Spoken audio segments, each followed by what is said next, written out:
So, hi guys! For today's video, pag-uusapan naman natin kung paano ko nga ba nadala yung anak ko dito sa Europe, which is dito sa Belgium. Kasi, since dumating kami dito, sa Facebook ko, sa isa kong Facebook, may mga nagme-message na sa akin kung paano nga ba nadala yung anak ko dito. Kasi hindi naman siya totoong anak ng asawa ko, which is anak ko siya.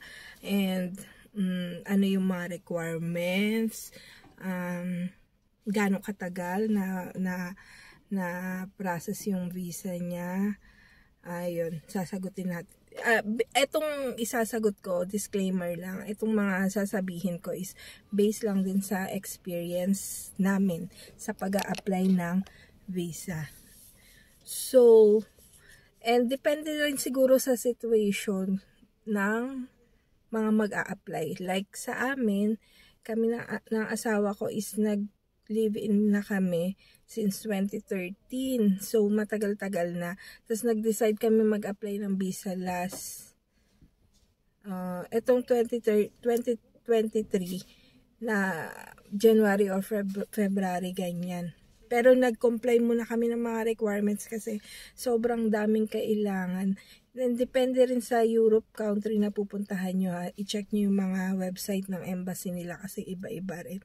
And alam ko, based sa mga nababasa ko rin na isa ang Belgium sa mahigpit na nag-approve ng visa. Maraming mga na-denied sa pag-a-apply kahit na kumpleto yung mga present nila requirements, na-denied pa rin sila. Siguro depende rin sa situation, kung gaano katagal, tapos yung income din, yung kakayanan nyo rin na manirahan dito. Maraming mga possible things na kailangan isaalang-alang sa pag-a-apply ng visa, which is hindi ganun kadali. Pero kung talagang tsatsagain at talagang pag-iipunan, katulad sa amin, matagal kaming nag-ipon talaga kasi syempre ako wala talaga akong work. Since nagsama kami, hindi ako nag-work, online business lang, ganyan. Pension lang ng asawa ko talaga yung inaasahan namin. So, mas madali kaming nakaipon nung nasa Pilipinas kami kasi yung cost of living doon is medyo mababa and yung value naman ng pera niya and mataas naman. Kaya nakapag-ipon kami and nag-save talaga kami, guys. Nag-save kami kasi kailangan i-present talaga rin sa embassy yun. Lalo na tatlo kami naman ninirahan dito, tapos magre-rent pa ng bahay, ganyan. So, sa mga requirements, mas maipapayo ko na i-check nyo yung mga website ng mga embassy na country na gusto nyong puntahan dito sa Europe.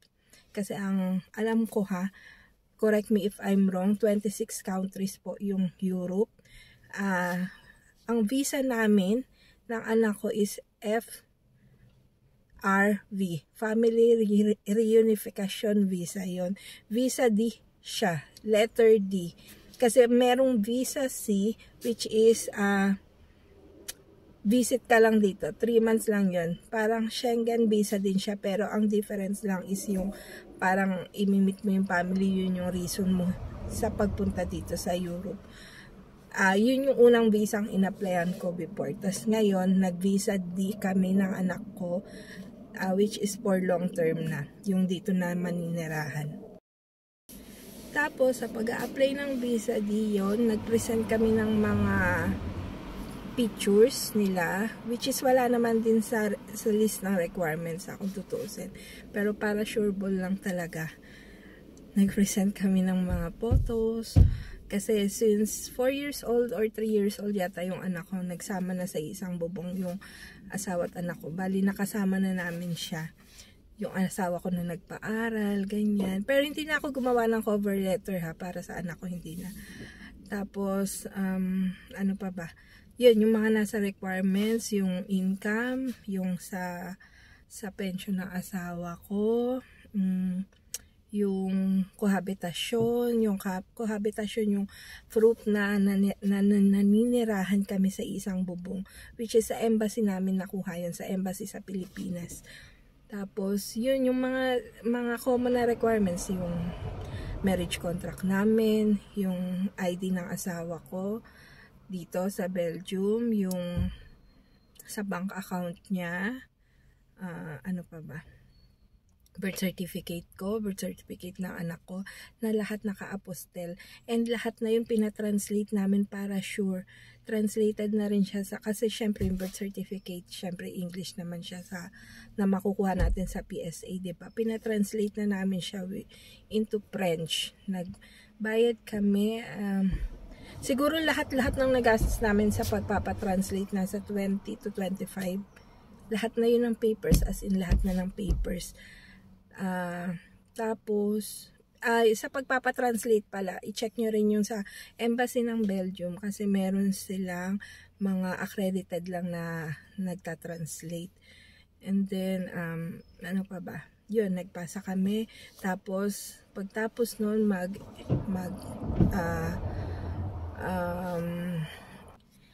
mag-appointment ka na sa VFS. Kung feeling mo naman kumpleto ka na, okay na yung requirements mo, yun, mag-appointment ka sa VFS, which is sa Makati, na alam to ng mga nag-a-apply na sa mga Europe na ang VFS ay yung pinaka-agency kung saan ka magpapasa.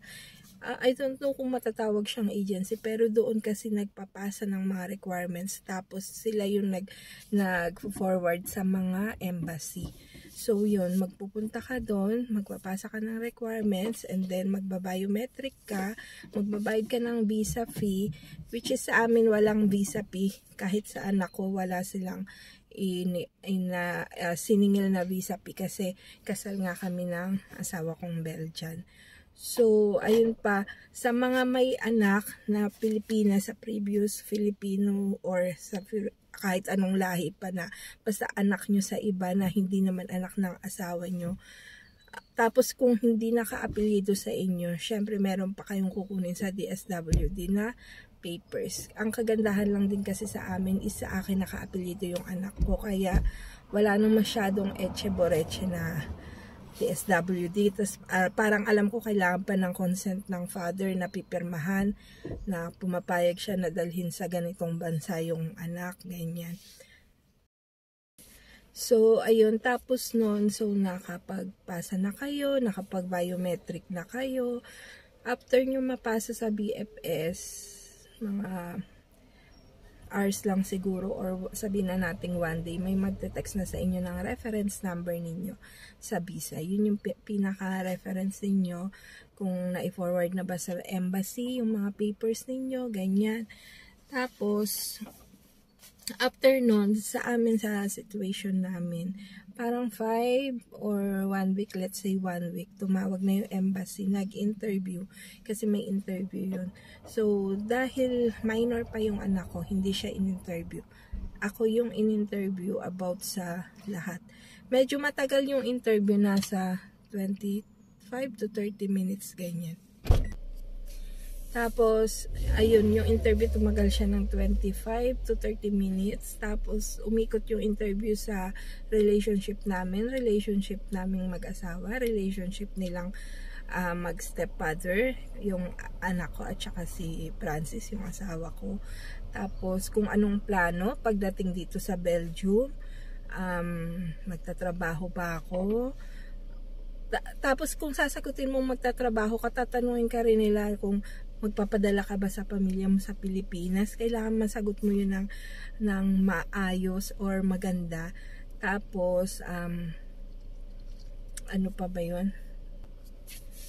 Tapos, tinatanong din nila kung meron kang kamag-anak na nakatira dito sa around Europe.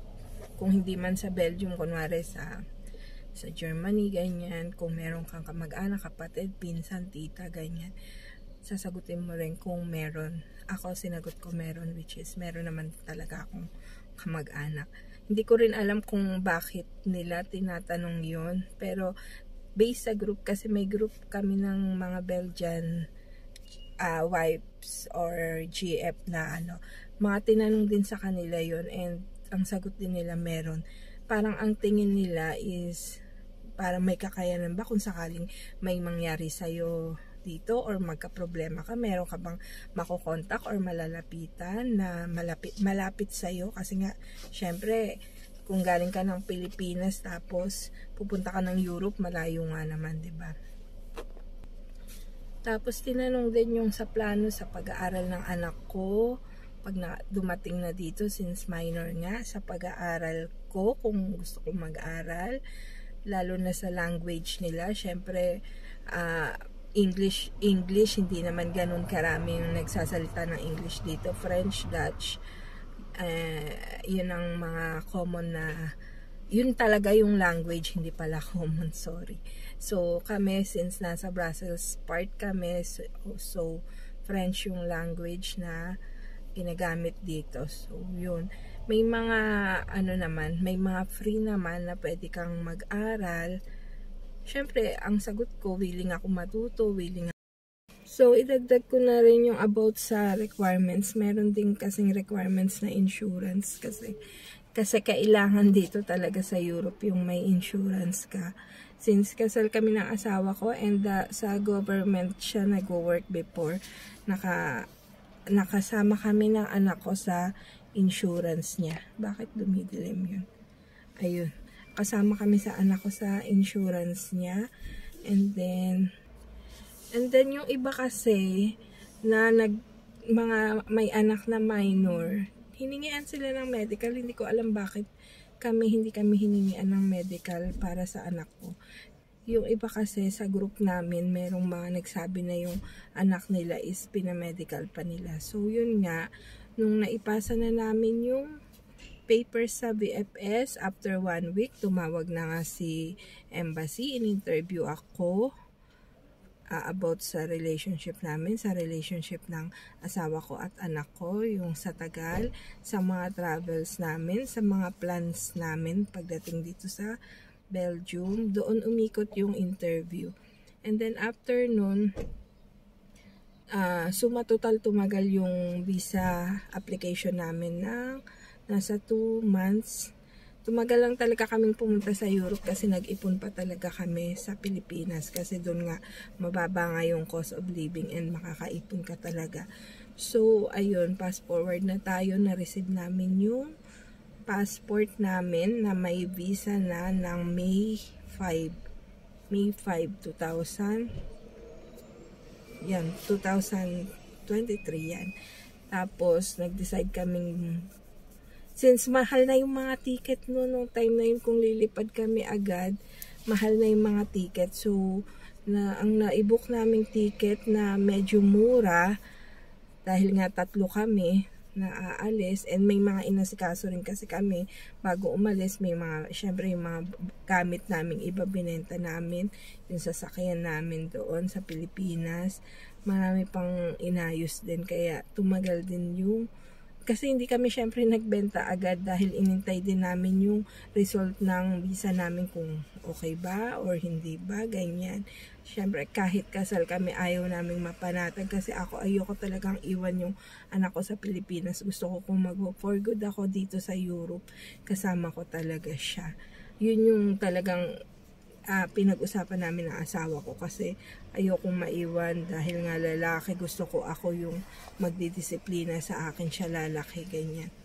So yun nga, nag-flight kami ng August 1 kasi yun yung pinaka-cheaper na ticket. Yun, dumating kami dito. And isa pa pala, natagalan kami kaya kami natagalan magpasa rin ng requirements, dahil kasi ang plano namin last year pa dapat kami mag-a-apply ng visa 2022. Natagalan lang kami magpasa ng requirements dahil sa ang hirap makahanap ng apartment na magbibigay sa amin ng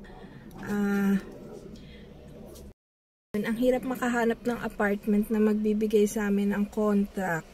Kasi isa sa requirements din ng Belgium yung apartment or bahay na titirahan mo dito. Since 11 years nga tumira yung asawa ko sa Pilipinas, bago siya pumunta doon noong 2013, 13 or 10 years ba, ganyan. Binenta niya na yung bahay niya. So, wala na siya. Pagdating dito, syempre kailangan namin ng kontrata na ipapasa namin sa embassy.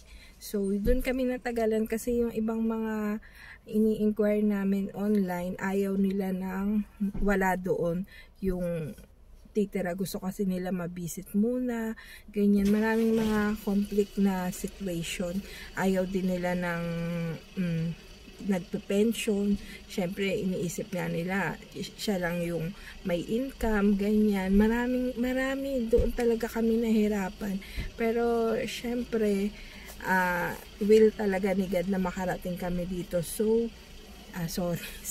will ni God na makarating kami. So, ayun, nakahanap kami ng medyo mataas naman talaga yung price compare sa talagang ibang nare-rent dito, pero grinab na namin kasi siya yung willing magbigay sa amin ng kontrata, kasi yung kontrata na yun din yung ipapasa namin dito sa Kumon pagdating namin, which is yung parang barangay or munisipyo nila dito para ma-registered kami.